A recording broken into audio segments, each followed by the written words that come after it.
अनाद्यानन्तरूपां त्वां जननीं सर्वदेहिनां श्रीविष्णुरूपिणीं वन्दे महालक्ष्मीं परेश्वरीं। नामजात्यादिरूपेण स्थितां त्वां परमेश्वरीं श्रीविष्णुरूपिणीं वन्दे महालक्ष्मीं परेश्वरीं। व्यक्ताव्यक्तस्वरूपेण कृत्स्नं व्याव्यन्यवस्थितं श्रीविष्णुरूपिणीं वन्दे महालक्ष्मीं परेश्वरीं। भक्तानन्दप्रदां पूर्णां पूर्णकामकरीं परां श्रीविष्णुरूपिणीं वन्दे महालक्ष्मीं परेश्वरीं। अन्तर्याम्यात्मना विश्वमापूर्वहृदि संस्थितां श्रीविष्णुरूपिणीं वन्दे महालक्ष्मीं परेश्वरीं। सर्पदैत्यविनाशार्थं लक्ष्मीरूपां व्यवस्थितां श्रीविष्णुरूपिणीं वन्दे महालक्ष्मीं परेश्वरीं। भुक्तिं मुक्तिं च दातुं वै संस्थितां करवीरके श्रीविष्णुरूपिणीं वन्दे महालक्ष्मीं परेश्वरीं। सर्वाभयप्रदां देवीं सर्वसंशयनाशिनीं श्रीविष्णुरूपिणीं वन्दे महालक्ष्मीं परेश्वरीं। महालक्ष्मीं परेश्वरीं।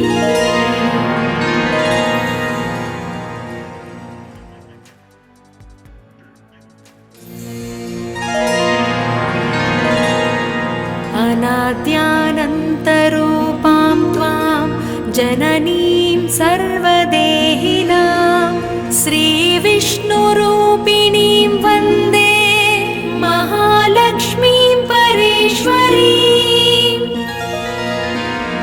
नामजात्यादिरूपेण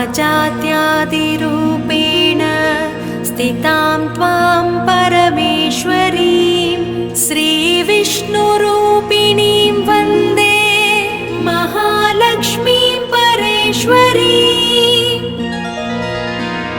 व्यक्ताव्यक्तस्वरूपेण कृत्स्नं व्याव्यन्यवस्थितं श्रीविष्णुरूपिणीं वन्दे महालक्ष्मीं परेश्वरीं।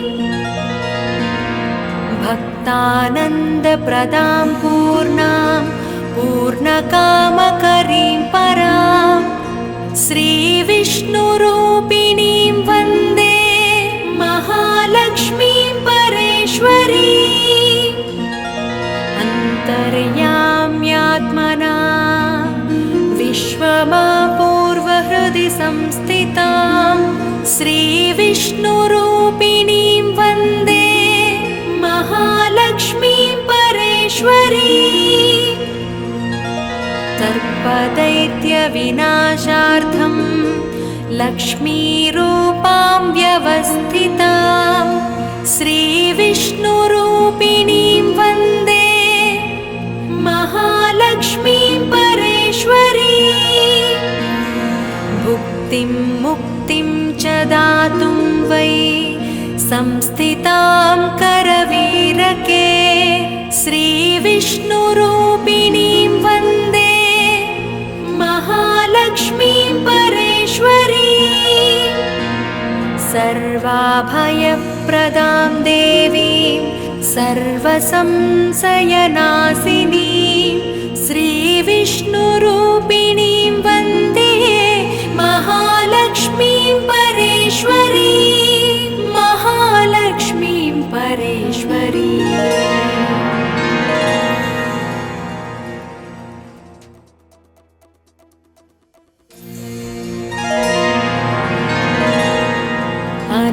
अनाद्यानन्तरूपां त्वां जननीं सर्वदेहिनां श्रीविष्णुरूपिणीं वन्दे महालक्ष्मीं परेश्वरीम्। नामजात्यादिरूपेण स्थितां त्वां परमेश्वरीं श्रीविष्णुरूपिणीं वन्दे महालक्ष्मीं परेश्वरीम्। व्यक्ताव्यक्तस्वरूपेण कृत्स्नं व्याव्यन्यवस्थितं श्रीविष्णुरूपिणीं वन्दे महालक्ष्मीं परेश्वरीम्। भक्तानन्दप्रदां पूर्णां पूर्णकामकरीं परां श्रीविष्णुरूपिणीं वन्दे महालक्ष्मीं परेश्वरीम्। अन्तर्याम्यात्मना विश्वमापूर्वहृदि संस्थितां श्रीविष्णुरूपिणीं वन्दे महालक्ष्मीं परेश्वरीम्। सर्पदैत्यविनाशार्थं लक्ष्मीरूपां व्यवस्थितां श्रीविष्णुरूपिणीं वन्दे महालक्ष्मीं परेश्वरीम्। भुक्तिं मुक्तिं च दातुं वै संस्थितां करवीरके श्रीविष्णुरूपिणीं वन्दे महालक्ष्मीं परेश्वरीम्। सर्वाभयप्रदां देवीं सर्वसंशयनाशिनीं श्रीविष्णुरूपिणीं वन्दे महालक्ष्मीं परेश्वरीं। महालक्ष्मीं परेश्वरीम्।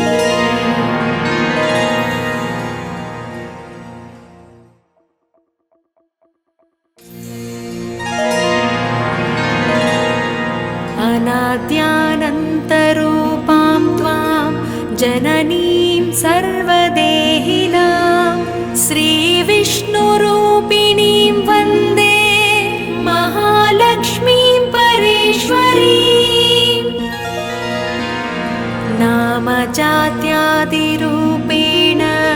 स्थितां त्वां परमेश्वरीं श्रीविष्णुरूपिणीं वन्दे महालक्ष्मीं परेश्वरीम्।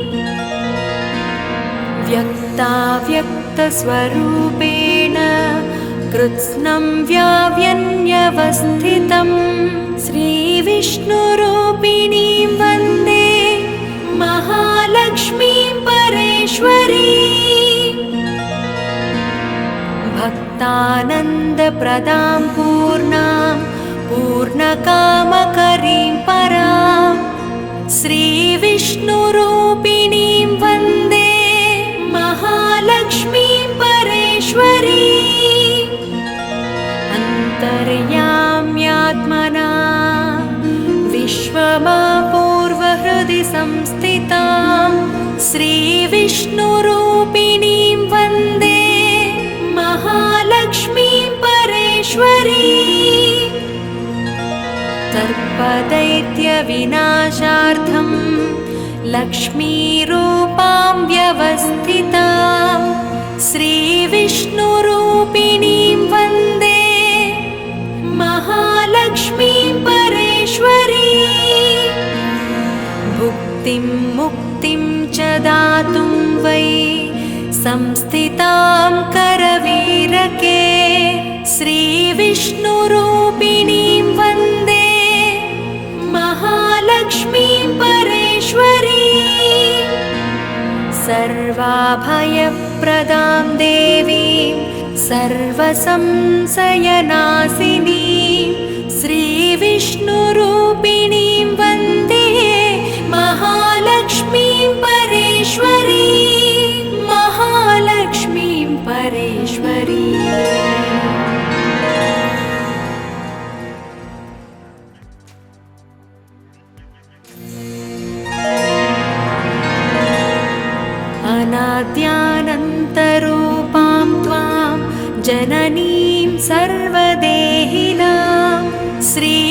श्रीविष्णुरूपिणीं वन्दे महालक्ष्मीं परेश्वरीं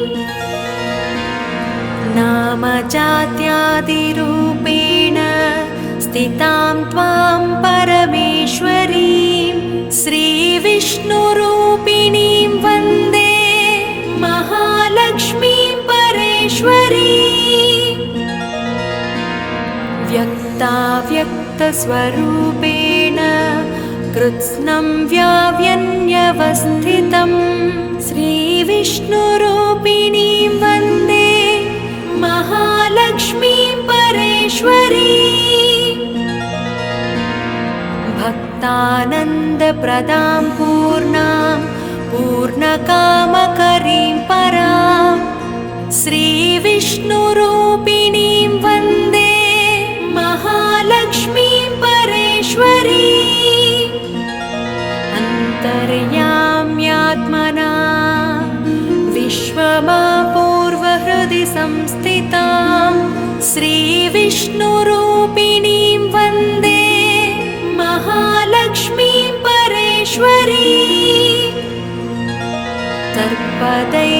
सर्पदैत्यविनाशार्थं लक्ष्मीरूपां व्यवस्थितां श्रीविष्णुरूपिणीं वन्दे महालक्ष्मीं परेश्वरीं भुक्तिं मुक्तिं च दातुं वै संस्थितां करवीरके श्रीविष्णुरूपिणीं वन्दे महालक्ष्मीं परेश्वरीं सर्वाभयप्रदां देवीं सर्वसंशयनाशिनीं श्रीविष्णुरूपिणीं वन्दे महालक्ष्मीं परेश्वरीं महालक्ष्मीं परेश्वरीं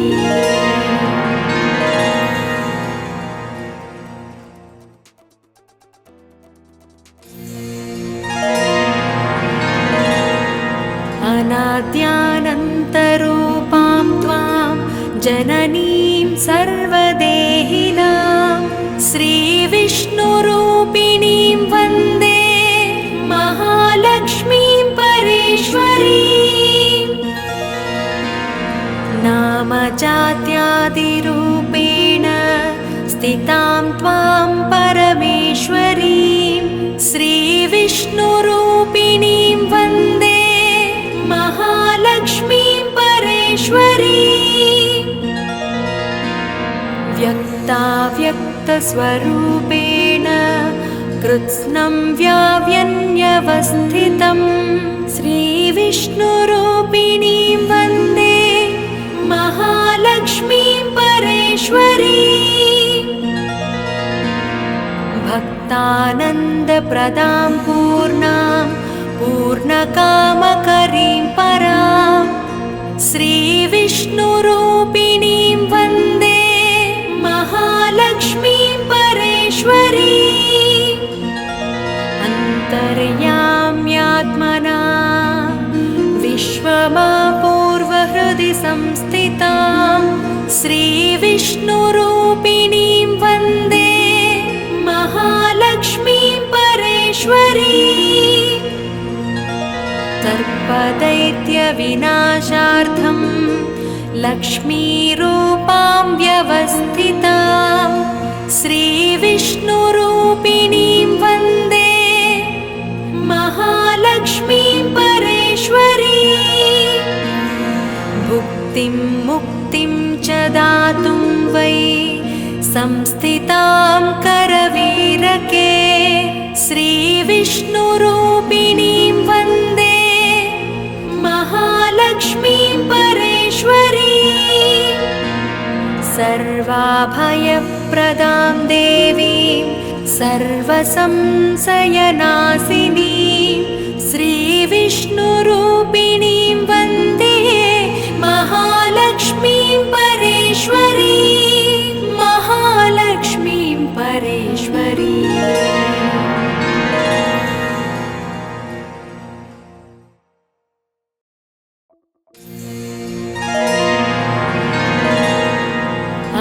अनाद्यानन्तरूपां त्वां जननीं सर्वदेहिनां श्रीविष्णुरूपिणीं वन्दे महालक्ष्मीं परेश्वरीम्। नामजात्यादिरूपेण स्थितां त्वां परमेश्वरीं श्रीविष्णुरूपिणीं वन्दे महालक्ष्मीं परेश्वरीम्। व्यक्ताव्यक्तस्वरूपेण कृत्स्नं व्याव्यन्यवस्थितं श्रीविष्णुरूपिणीं वन्दे महालक्ष्मीं परेश्वरीम्। भक्तानन्दप्रदां पूर्णां पूर्णकामकरीं परां श्रीविष्णुरूपिणीं वन्दे महालक्ष्मीं परेश्वरीम्। अन्तर्याम्यात्मना विश्वमापूर्वहृदि संस्थितां श्रीविष्णुरूपिणीं वन्दे महालक्ष्मीं परेश्वरीम्। सर्पदैत्यविनाशार्थं लक्ष्मीरूपां व्यवस्थितां श्रीविष्णुरूपिणीं वन्दे महालक्ष्मीं परेश्वरीम्। भुक्तिं मुक्तिं च दातुं वै संस्थितां करवीरके श्रीविष्णुरूपिणीं वन्दे महालक्ष्मीं परेश्वरीम्। सर्वाभयप्रदां देवीं सर्वसंशयनाशिनीं श्रीविष्णुरूपिणीं वन्दे महालक्ष्मीं परेश्वरीम्। महालक्ष्मीं परेश्वरीम्।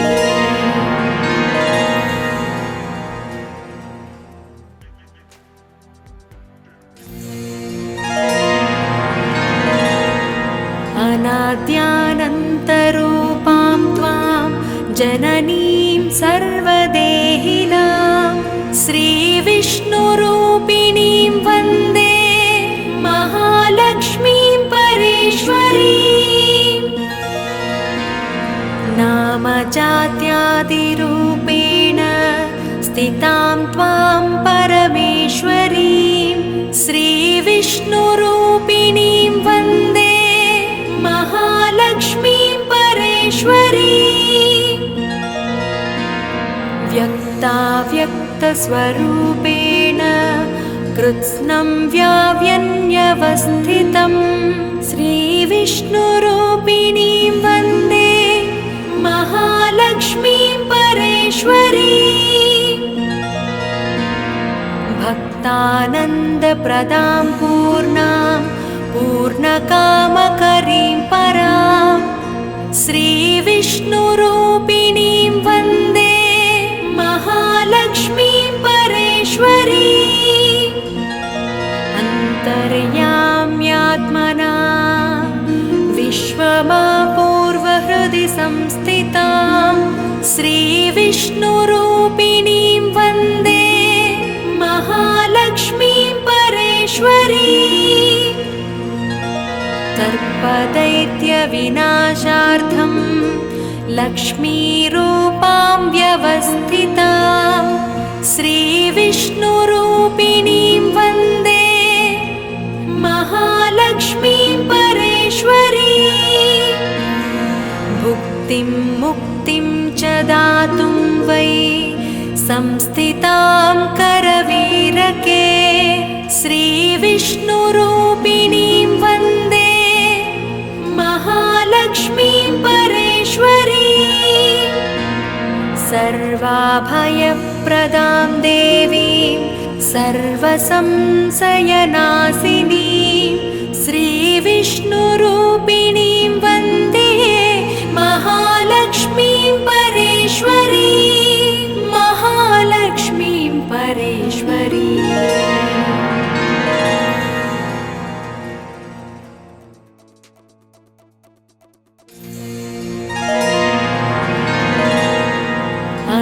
अनाद्यानन्तरूपां त्वां जननीं सर्वदेहिनां श्रीविष्णुरूपिणीं वन्दे महालक्ष्मीं परेश्वरीं। नामजात्यादिरूपेण स्थितां त्वां परमेश्वरीं श्रीविष्णुरूपिणीं वन्दे महालक्ष्मीं परेश्वरीं। व्यक्ताव्यक्तस्वरूपेण कृत्स्नं व्याव्यन्यवस्थितं श्रीविष्णुरूपिणीं वन्दे महालक्ष्मीं परेश्वरीं। भक्तानन्दप्रदां पूर्णां पूर्णकामकरीं परां श्रीविष्णुरूपिणीं वन्दे महालक्ष्मीं परेश्वरीं। अन्तर्याम्यात्मना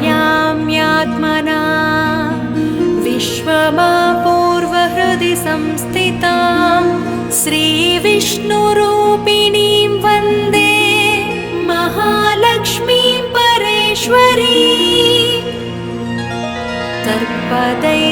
सर्पदैत्यविनाशार्थं लक्ष्मीरूपां व्यवस्थितां श्रीविष्णुरूपिणीं वन्दे महालक्ष्मीं परेश्वरीं।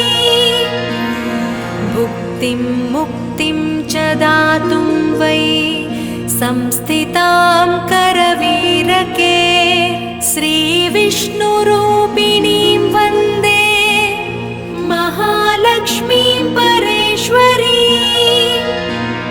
सर्वाभयप्रदां देवीं सर्वसंशयनाशिनीं श्रीविष्णुरूपिणीं वन्दे महालक्ष्मीं परेश्वरीं। महालक्ष्मीं परेश्वरीं।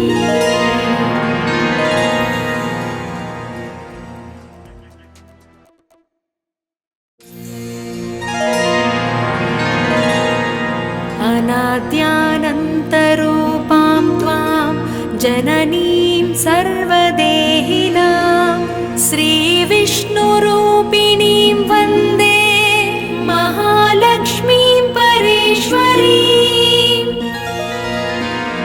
नामजात्यादिरूपेण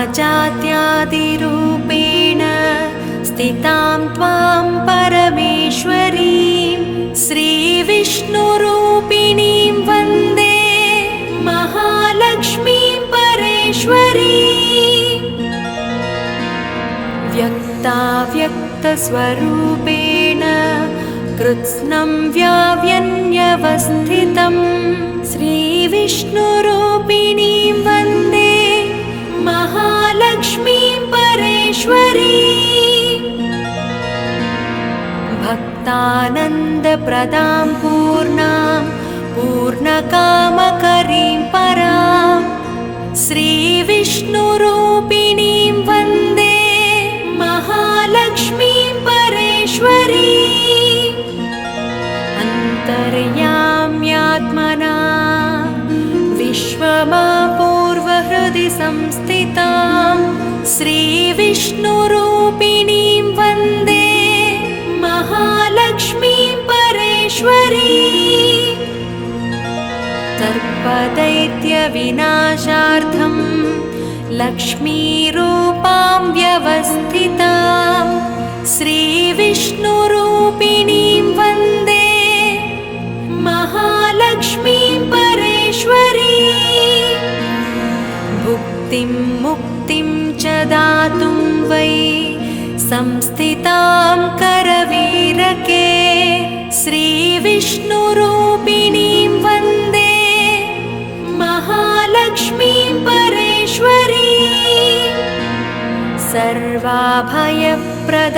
देवीं सर्वसंशयनाशिनीं श्रीविष्णुरूपिणीं वन्दे महालक्ष्मीं परेश्वरीं। महालक्ष्मीं परेश्वरीं।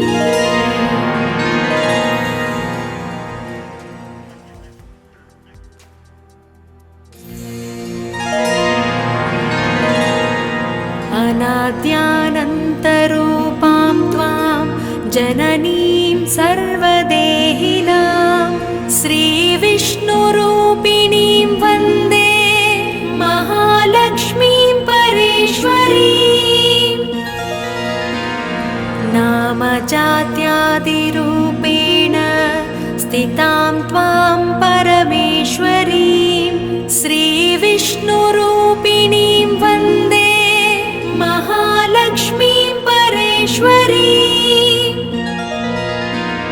व्यक्ताव्यक्तस्वरूपेण कृत्स्नं व्याव्यन्यवस्थितं श्रीविष्णुरूपिणीं वन्दे महालक्ष्मीं परेश्वरी भक्तानन्दप्रदां पूर्णां पूर्णकामकरीं परां श्रीविष्णुरूपिणीं वन्दे महालक्ष्मीं परेश्वरी अन्तर्याम्यात्मना विश्वमापूर्वहृदि संस्थितां श्रीविष्णुरूपिणीं वन्दे महालक्ष्मीं परेश्वरी सर्पदैत्यविनाशार्थं लक्ष्मीरूपां व्यवस्थितां श्रीविष्णुरूपिणीं वन्दे महालक्ष्मीं परेश्वरी भुक्तिं मुक्तिं च दातुं वै संस्थितां करवीरके श्रीविष्णुरूपिणीं वन्दे महालक्ष्मीं परेश्वरी सर्वाभयप्रदां देवीं सर्वसंशयनाशिनीं श्रीविष्णुरूपिणीं वन्दे महालक्ष्मीं परेश्वरी महालक्ष्मीं परेश्वरी